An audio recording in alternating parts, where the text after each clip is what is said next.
हाय दोस्तों, आपका स्वागत है हमारे यूट्यूब चैनल पर। आज हम लोग देखने वाले हैं कंकरेंसी के टाइप, उसकी कंडीशन और बर्नस्टीन कंडीशन। ठीक है, आज ये तीनों इस वीडियो में कवर करने वाले। ठीक है, तो चलिए स्टार्ट करते हैं वीडियो। सबसे पहले हम लोग देखते हैं कंकरेंसी के टाइप। ठीक है, कंकरेंसी के टाइप बेसिकली कंकरेंसी के दो टाइप होते हैं। एक होता है सूडो, ठीक है, एक होता है सूडो और दूसरा होता है रियल। इसका एक और नाम है फिजिकल। ठीक है, दो टाइप होते हैं, एक होता है रियल और एक होता है सूडो। ठीक है, तो जो सूडो जो होता है, और जैसे कि नाम से ही पता चल रहा है ये गलत, और रियल का मतलब जो एग्जिस्ट करता है। ठीक है, तो सूडो जो रहता है वो 1 सीपीयू पे काम करता है। ठीक है, 1 सीपीयू पे। और जो रियल होता है वो मल्टीपल सीपीयू पे काम करता है, मल्टीपल सीपीयू। ठीक है, अभी इसको एक और नाम देता है, जहां मल्टीपल सीपीयू यूज होते हैं कंकरेंसी में, उसको हम लोग क्या बोलते हैं? पैरेललिज्म बोलते हैं। पैरेललिज्म, इसका नाम तो आप जानते ही, पैरेललिज्म क्या होता है, कंकरेंसी क्या होता है, पैरेललिज्म। कंकरेंसी पैरेललिज्म से आता है। ठीक है, जो दो कंकरेंसी को मिलाओगे तो पैरेललिज्म आता है। ये मैंने पहले भी बता चुका है वीडियो में। ठीक है, तो इसका मैं एक पॉइंट लिख देता हूं। ये क्या होता है? Interleaved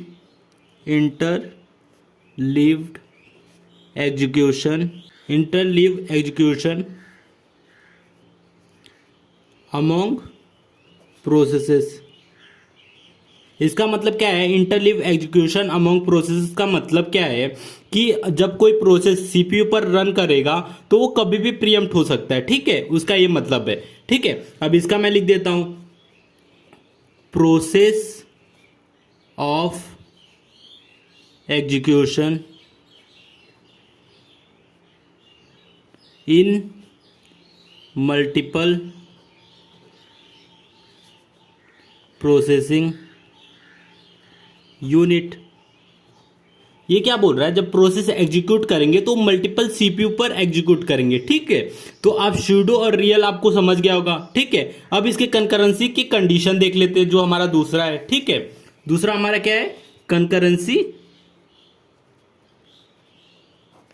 condition. ठीक है, ये देख लेते क्या होता है। तो सबसे पहले मैं एक पॉइंट लिख देता हूं, output of one statement should not serve as input. ये क्या बोल रहा है? किसी स्टेटमेंट का आउटपुट दूसरे स्टेटमेंट का इनपुट नहीं होना चाहिए। मतलब जैसे कि मैं एक एग्जांपल ले लेता हूं, जैसे कि एक एसआई प्रोसेस है। ठीक है, एसआई प्रोसेस है, ये क्या कर रहा है? A equal to B plus C. ठीक है, दूसरा एक एस जे करके स्टेटमेंट लेते हैं, वो है D equal to E into F. ठीक है, ये दो स्टेटमेंट है, एस आई और एस जे।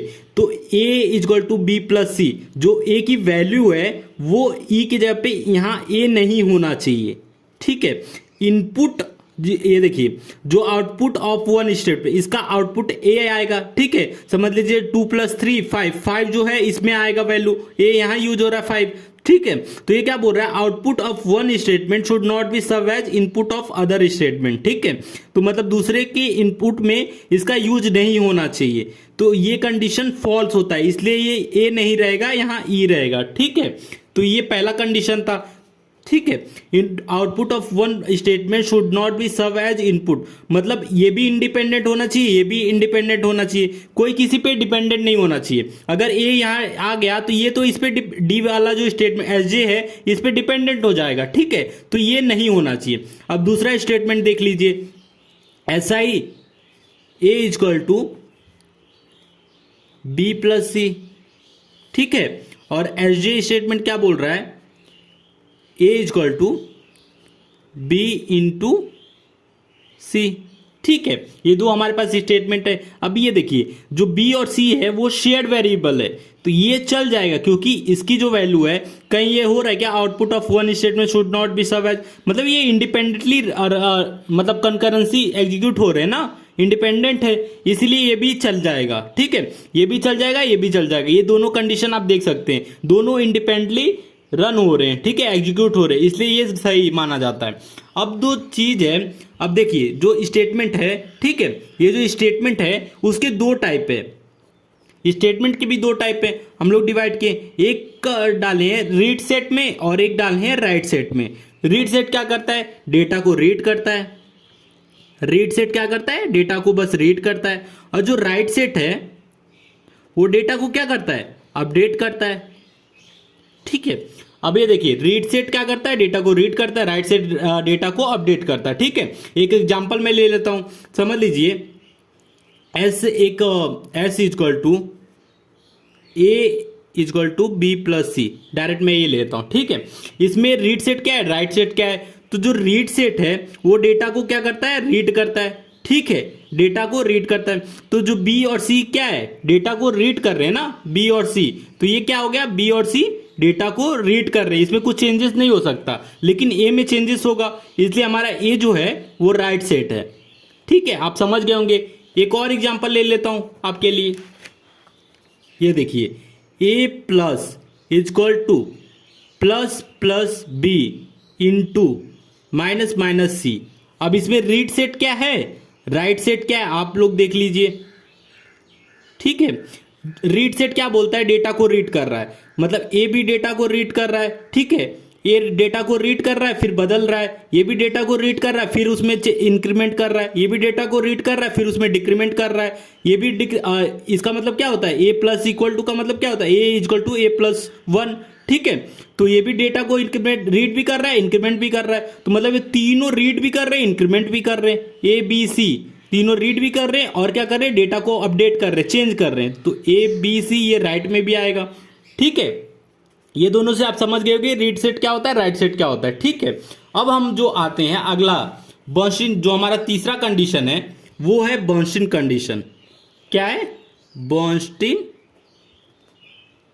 कंडीशन, कंकरेंसी, चलिए कंकरेंसी कंडीशन। ठीक है, इसमें क्या होता है बर्नस्टीन कंकरेंसी कंडीशन में, इसमें जो हम लोग रीड राइट केसेस देखे थे रीड राइट का, तो सेम वही चीज है। जिसको वो नहीं देखा होगा तो प्लीज एक बार वीडियो देख लीजिए। तो इसमें क्या होगा, पहले दो स्टेटमेंट लिख देता हूं। एस पहला स्टेटमेंट है as A equal to B plus C, ऐसा ही स्टेटमेंट है। ठीक है, और दूसरा हम लोग लेते हैं एस जे, वो क्या है, ए इक्वल टू के इंटू एम। ठीक है, हमारे पास दो स्टेटमेंट है, तो इसका मतलब क्या है, ये हमारा ए नाम का एक समझ लीजिए शेयर्ड वेरिएबल, ए शेयर्ड वेरिएबल है, इसमें बी, ये भी ऐसा ही स्टेटमेंट भी समझ लीजिए ऐसा ही स्टेटमेंट है, इसको एक्सेस कर रहा है, और एस जे स्टेटमेंट है, इसको एक्सेस कर रहा है। ठीक है, दोनों एक ही वैल्यू को एक्सेस कर रहे हैं, जो भी वैल्यू है ये इसके अंदर डाल रहा है, और एस जे स्टेटमेंट जो है वो भी ए में वैल्यू डाल रहा है। ठीक है, दोनों स्टेटमेंट। तो अब इस केस में क्या होगा, पहला हमारा जो केस है, पहला केस क्या बोल रहा है, read of S I intersection W of S J pros statement. ठीक है, इक्वल टू नल होता है, क्या होता है, नल होता है। ठीक है, read S I intersection W S जे। ठीक है, ये क्या बोल रहा है, समझ लीजिए ये एस आई है, ठीक है, ये एस जे है, तो इंटरसेक्शन क्या होता है, ये वाला पार्ट होता है, तो इसका जो वैल्यू रहेगा वो क्या होगा, नल होगा। ठीक है, तो यही बोल रहा है, रीड और डब्ल्यू आपने पहले भी पढ़ चुका है। ठीक है, मैं बस रीड राइट प्रॉब्लम में आपने ये सेम केस वही है। ठीक है, तो सेकंड कंडीशन हमारा है W of S I intersection read of S J equal to null value. ठीक है, पाई रहेगा। सेम इसी की तरह थर्ड हमारा स्टेटमेंट रहेगा, W of S I intersection W of S J equal to null होता है, ये भी आपने देख लिया। ठीक है, अब हमारा चौथा जो केस है वो देख लेते हैं, read of S I intersection read of S J equal to, यहां नॉट नल होता है। ठीक है, मे और मे नॉट बी नल, मे और मे नॉट बी नल, नल भी हो सकता है, नल नहीं भी हो सकता है। ठीक है, हमने रीड राइट प्रॉब्लम में ये केसेस देख चुके हैं, मैं बस रिवाइज कर रहा हूं। रीड राइट क्या होता है, डेटा को चेंज कर देता है, ठीक है। डब्ल्यू इसलिए इनकंसिस्टेंसी आ सकती है, क्या आ सकती है, यहां डेटा में इनकंसिस्टेंसी आ सकती है।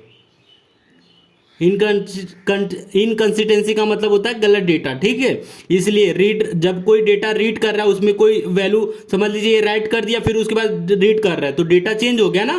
पहले रीड कुछ और किया था, फिर से वापस से रीड किया तो कुछ और मिला, तो वहां इनकंसिस्टेंसी आ जाती है। सेम ये तीनों में अगर कोई रीड करेगा, दोनों समझ लीजिए दोनों प्रोसेस रीड कर रहे तो कोई प्रॉब्लम नहीं है, मे और मे नॉट बी नल, ठीक है।